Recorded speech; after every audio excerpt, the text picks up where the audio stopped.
Hello বন্ধুরা, কেমন আছেন সবাই? আশা করি সবাই ভালো আছেন। আজকে নোকিয়া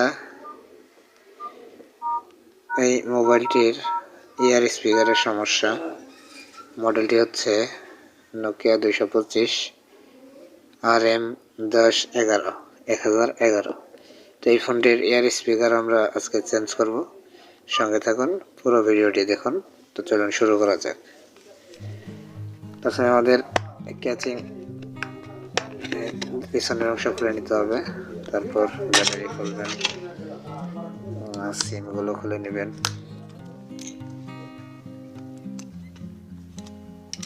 মেমোরি কার্ড খুলে নেবেন, তারপরে এই স্ক্রুগুলো সবগুলো খুলে নেবেন। এক এক করে সবগুলো খুলবেন। স্ক্রুগুলো খোলা হয়ে গেলে ক্যাচিং এর এই সামনের অংশ খুলে নেবেন। এইভাবে খুলবেন।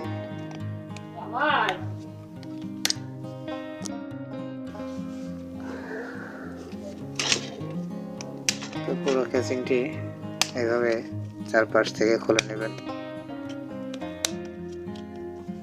এটি খুলে নেওয়ার পর এই ডিসপ্লে সহ এই বোর্ডটি আমাদের বডি থেকে তুলে নিতে হবে।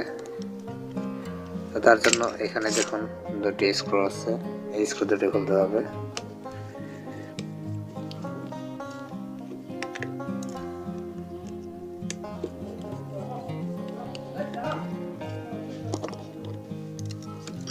স্ক্রু দুটি খোলার পর এই বোর্ডটি আমরা এভাবে বডি থেকে তুলে নেব। তারপর আমাদের এই ডিসপ্লে সহ এই স্টিলটি বোর্ডের থেকে আলাদা করে নিতে হবে। দেখুন, এভাবে চাপ দিবেন এই ক্লিপ, তাহলে খুলে যাবে। এখন দেখুন, এটি হচ্ছে আমাদের এই ইয়ার স্পিকার। এটি আমাদের তুলে নিতে হবে। আমরা এটি তুলে নেব।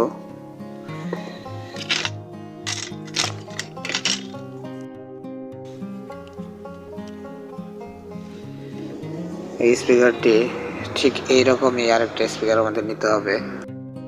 তো একই মডেল এবং একই সাইজের স্পিকার লাগবে, অন্য সাইজের স্পিকার হলে মিলবে না। এখন এই যে আমরা সেম সাইজের স্পিকার নিয়ে নিয়েছি, এখন শুধু এটি এখানে বসিয়ে দিতে হবে। এভাবে বসিয়ে দেবেন। বসিয়ে আবার এই বোর্ডের সাথে স্টিলটি লাগিয়ে দেবেন, দিয়ে এই কানেকশনটি লাগিয়ে নেবেন। লাগানোর পর আমাদের বোর্ডে বসিয়ে দেখতে হবে চেক করার জন্য।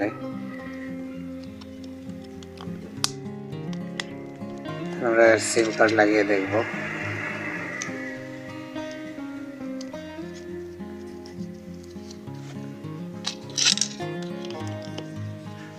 একটু চেক করে নিই। তো এখন একটু আমরা একটা নম্বরে ফোন করে এর সাউন্ড চেক করে নেব,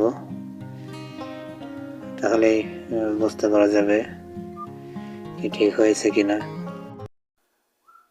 বন্ধুরা, আমাদের ভিডিওটি লাইক করুন, শেয়ার করুন, কমেন্ট করুন এবং চ্যানেলটি সাবস্ক্রাইব করে বেল আইকন প্রেস করে দিন, যাতে করে পরবর্তী ভিডিও আপনার কাছে পৌঁছে যায় সবার আগে। ভালো থাকবেন। আল্লাহ হাফেজ।